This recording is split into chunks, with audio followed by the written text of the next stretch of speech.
and welcome to part 4 of my series, How to Play a Ukulele in 10 Easy Steps. Just before we get stuck in, it was mentioned to me by quite a few people since these videos are going around the world, is there any way they could have a plug for their ukulele group? Well, absolutely, why not? We're a big community at the end of the day. And the first one to be featured today is the Sandy Ukulele Group, as you can see here.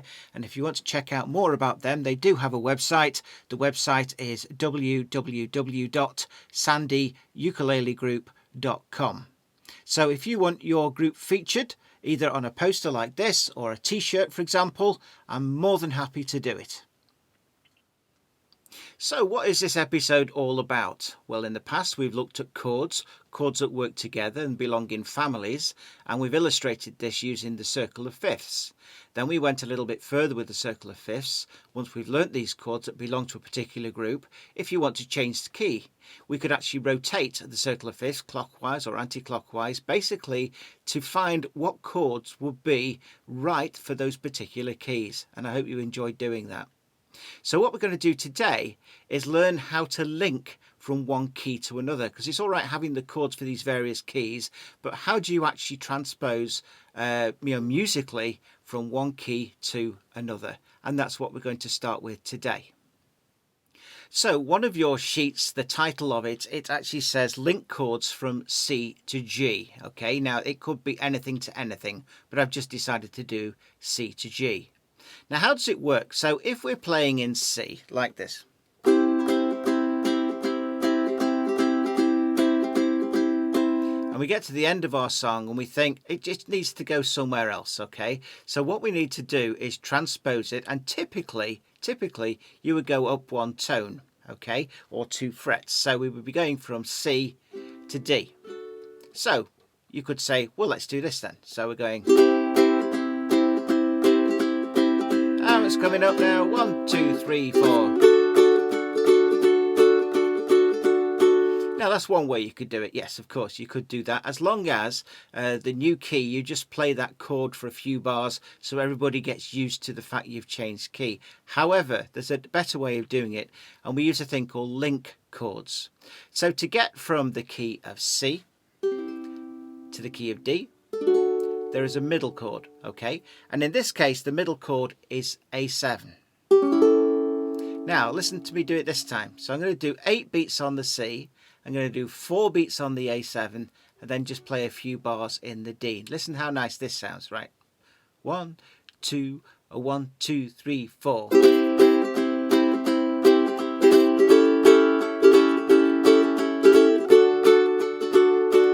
It just works, doesn't it? It takes you into the next key.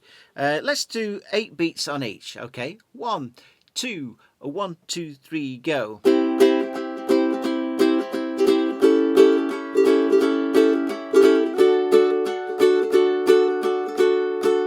Okay, so that's one suggestion.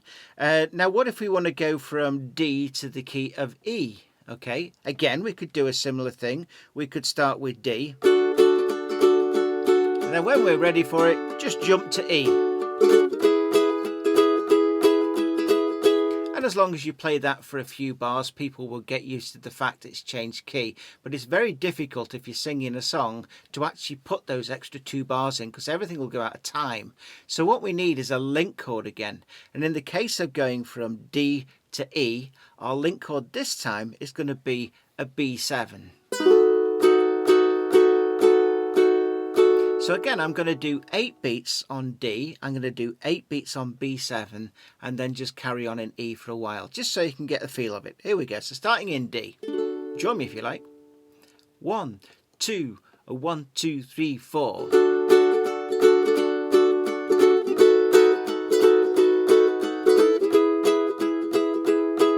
Doesn't that sound nicer than just going from... It's too quick of a change for me. It needs that little passing chord, and in this case it was B7. Let's carry on.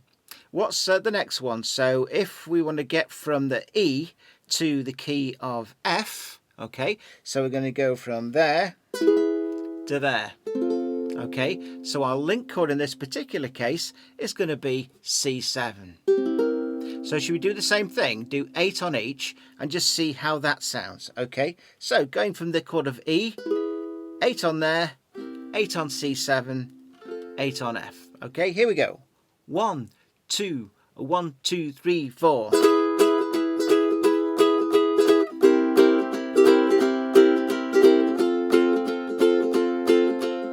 Yeah, it just works, doesn't it? Okay, let's do our final one then. So now we're going to go from the F to the G. And our link chord in this particular one is going to be the D7, which you can either play it like that, the Hawaiian style, or the one I prefer is the one with the bar. Okay, either one you want to use. So we're going to do 8 on F, 8 on D7, and 8 on G. Sounds like this. 1, 2, 1, 2, 3, 4.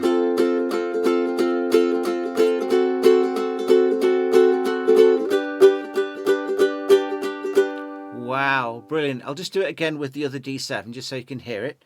1, 2, 1, 2, 3, 4.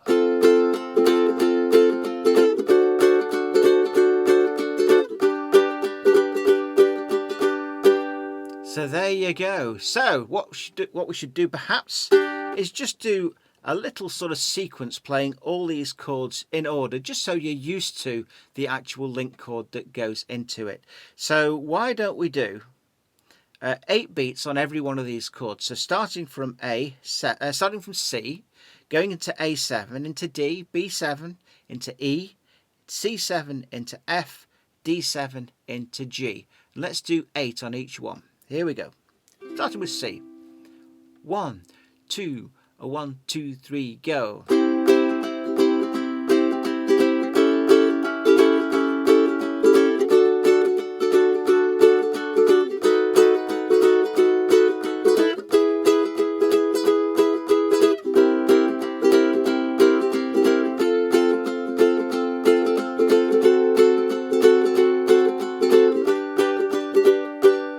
Wow, okay.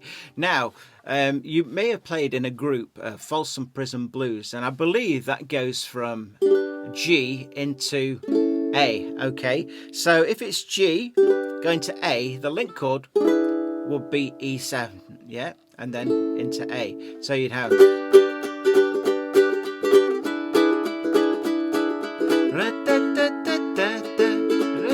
Yeah, so there's the little link chord to do it into A. So, as I mentioned in previous lessons, the circle of fifths is such an important tool and it can help us with finding out what these sort of link chords are.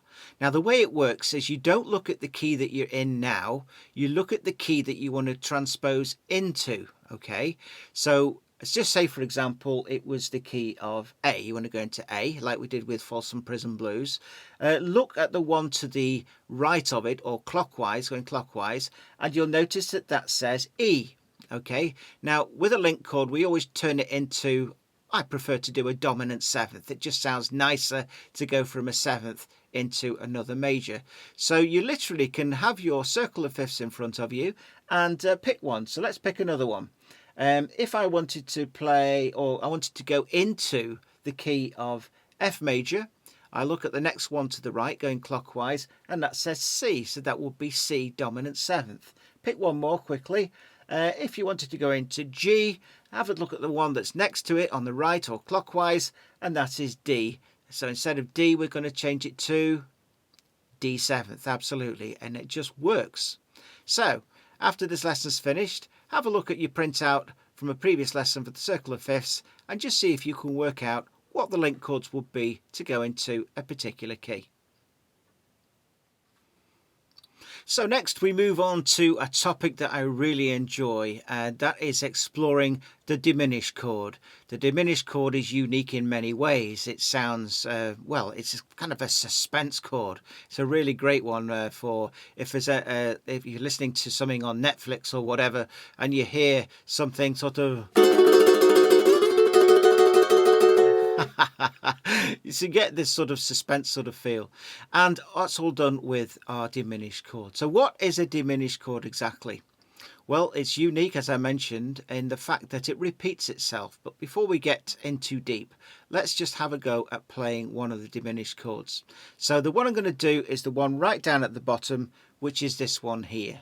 If you can't see it on my fretboard, just have a look at the screen. Now, if you were just playing that one chord as a passing chord, typically I would use these fingers. So I'm using my first and second fingers. However, I want us to have a go at moving this chord, and for us to do that, we're going to do the same shape but with different fingers. We're going to use our ring finger and our pinky. Do you want to have a go at that? Okay, now to get to the next one, you can look at your sheet or you can look at the screen. What we're going to do is slide that up. So basically we got an E minor seventh, but we're going to put these two fingers on as well. So as I say, look at the sheet or look at the screen. And there is another diminished. Okay, then if we go up one, obviously we've still got a diminished because we're covering all four strings. So we have a movable chord. So that could keep going.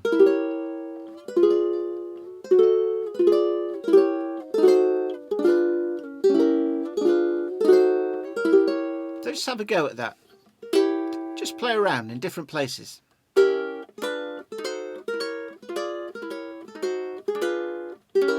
think it's a great chord. Now, the clever thing about it is the chord could actually be called any one of its components. What do I mean by that? So basically every single string that you are playing when it is here, here, here, here, here, that could be the name of the chord. Wow, that's crazy, isn't it? So if we do this one here, and we're going from our strings, sort of from that one, that one, that one, that one. So doing it as if we were playing G, C, E, A. We've actually got G, C sharp, we've got E, and we've got B flat. This could be called G diminished, C sharp diminished, E diminished, or B flat diminished. It's crazy, isn't it? Absolutely. And when you see a diminished chord written without the chord grid just actually written out, you've got a choice of four. And you wonder, well, where the heck is E diminished, or where's G diminished, where's B flat diminished? Well, it's an easy way of doing it. So what I do is I call that diminished nut, just like me. So diminished nut, because I can't go any lower, and this basically is the nut. Yeah, that's it. So if we take that up, I'm going to call that diminished 1. Okay, why is it called diminished 1? Because my index finger is on the first fret, and I always, when I talk chords and numbers, it's always where my index finger is. So that would be diminished 1. This would be diminished 2. And the next one, diminished 3. That's as far as I want to go. Okay, so these are on your screen and also on your bit of paper as well.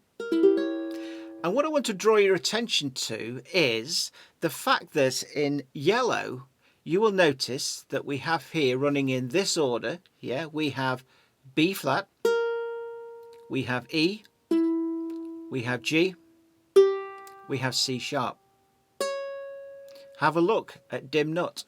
You've got the same notes. They're in a different order, but you've got the same notes. So you've got, let's check them off one by one. So we're at dim 3 now. So B flat, have we got a B flat in dim nut? Yes, we have. Have we got an E in dim nut? Yes, we have. Have we got a G in dim nut? Yes, we have. Have we got a C sharp? Yes, we have. So that means basically that this chord is the same as this chord. And if that means that every 3 steps, so I've got there, 1, 2, 3, logically that would mean if I move up another 3, 1, 2, 3, have a look at the next line down on your sheet, you will see dim 6, and you've got C sharp, G, B flat and E. Yes, they are in a different order, but it's still the same chord. Now, this is what makes it unique, okay? So you could call it either one of those strings. I'm going to call it now, this particular one, diminished 6. but it allows me to do what's called a run, a diminished run. And I could go either way. I could do this, or the other way.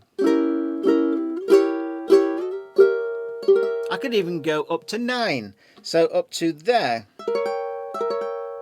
And if you have a look at the components, again, we've got E, B flat, C sharp and G. Yes, they are in a different order to the rest of them, but the components are the same. If the components are the same, it's going to be usable, okay? So I've now got this going downwards.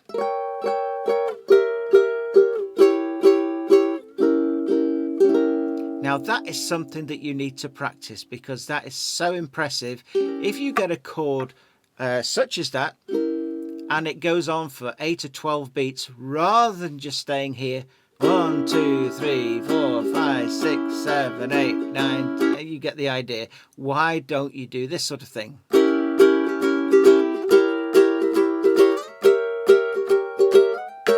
Or even just 2 of them, you know, sort of.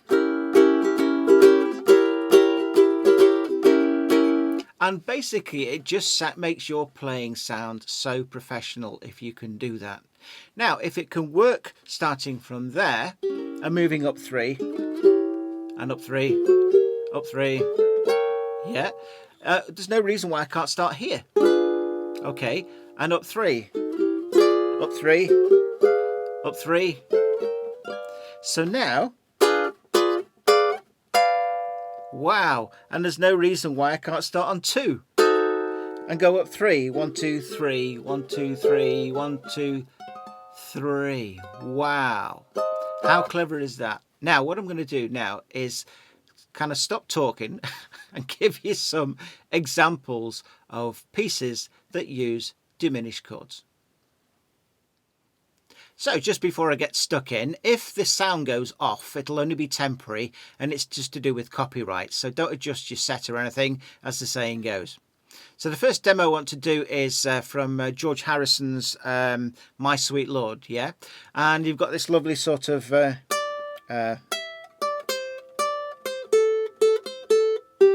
yeah, okay. And that goes between the chords of C and A minor. But after it's done it a few times, it actually uses the run which we've written down on the second line, which is dim 9, dim 6, dim 3 and dim nut. So exactly what you've got written down, I'm going to play for you now. But first, let's play those first 2 chords just so you can get the feel of it. So we got this. 1, 2, 3, 4.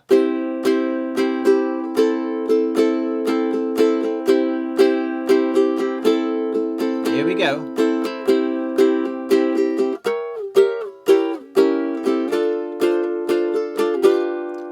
Wow, let me do that again.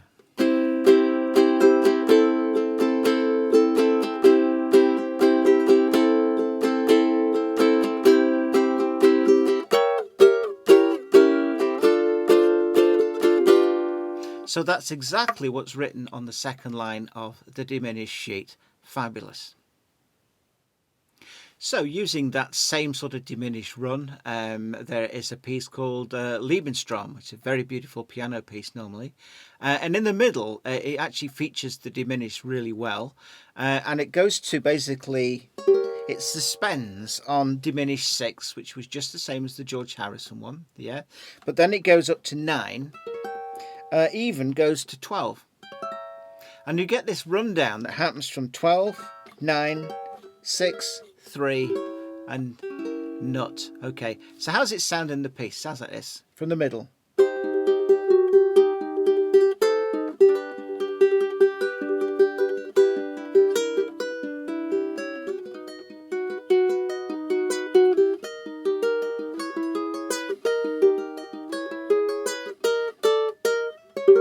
There's a suspension, and then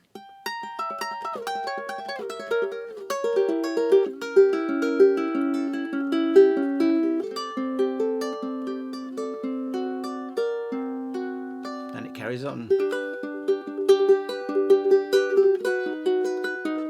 And so on. So there it is in Lebenstraum.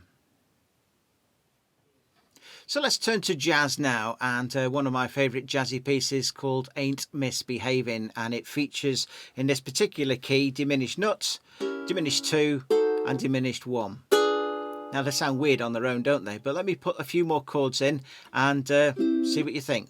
1, 2, 3, 4.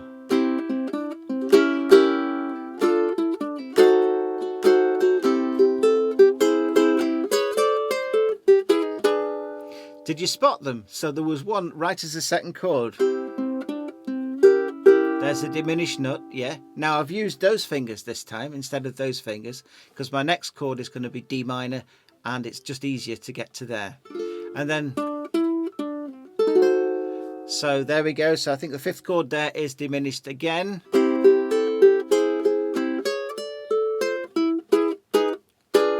Finished on diminished 1 there. So again, another example. So another example of having the diminished as a sort of sustained chord, I use in an intro for the piece Misty. And I do it like this. So have a listen to this.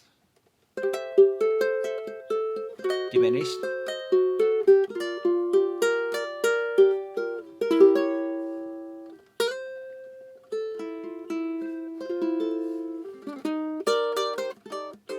And so on. Okay, so what did I do there? So I went from the minor 7th to a diminished to minor 7th and then sustained diminished 3. All ready for that. So again, another diminished. Another one of my favourite tunes that has a sort of jazzy swing feel to it and uses the diminished chords is a piece called Someone to Watch Over You, or Me. I always get that wrong. But anyway, it goes like this. So we got...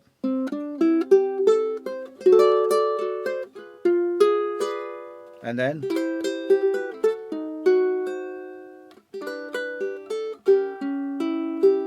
So we've actually used 4 different diminished there. We used it there. We used it there, and we used it there. Okay, they sound odd on their own, don't they? Doesn't sound musical at all, but if you put them in between other chords, have a listen to this.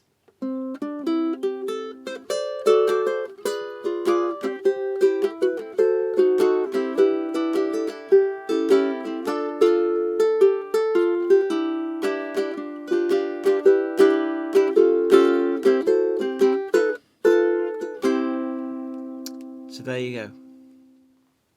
So right at the beginning of this workshop, I gave a little intro sort of piece, and I did that for a reason, and that was really to show off 1 or 2 sort of diminished chords. So I'm just going to share that now with you very quickly. So I started here with the major 7th, and then I went down to a diminished, yeah, and then a minor 7th, and then another diminished, yeah, then another minor 7th. And now I'm going to do a link, and I'm going to do what's written down on the second line of the diminished page, which is dim nut, dim 3, dim 6, and dim 9. So in time, that sounds like this. A 1, 2, 3, 4.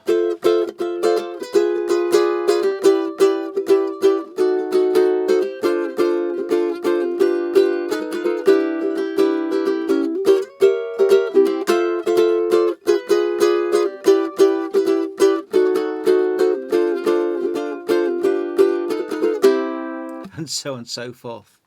So I hope this has been an insight into a couple of things. We've looked at how to do passing chords to get from one key to another. We've referred once again to the circle of fifths, and please have a look yourself as to those passing chords, how to actually work out how to get to a different key. And finally, we looked at the diminished chord, showing some examples of pieces that have them in there. I hope you found this useful. Now, if you have, look out for the next one, and the easiest way to do that is if you subscribe to my YouTube channel. You will be notified when the next one comes along. Okay, they are free of charge. Oh, by the way, there's also a thing called a notification bell.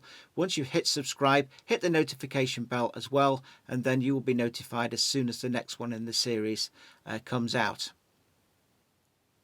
There is another thing that I offer, which is a ukulele learning community, and it's called Ukulele Shortcuts. And literally, I've got people from all over the world, from New Zealand, Australia, America, Canada, as well as the UK. And it's just fabulous that the fact that I will upload 3 to 4 videos per month. Each one of those videos is about half an hour long. But what's great is now I'm up to probably 65 videos, which are there waiting should you wish to join. But I've got 35 to 40 videos of what people, patrons as they're called, actually have sent back to me, which is fantastic because then I can share that with the other patrons, with their permission, of course, and it does feel like one big community. So if you want to find out more about that, have a look in the description below. Once again, thank you to Sandy Ukulele Group for sending me their poster, which is fantastic. Don't forget, if you want to send me your poster or a t-shirt maybe showing your group name, and I'll also give your group a plug as well. So until the next one, you all take care. Let's play out with what we did at the intro. Here we go. 1, 2, 1, 2, 3, go.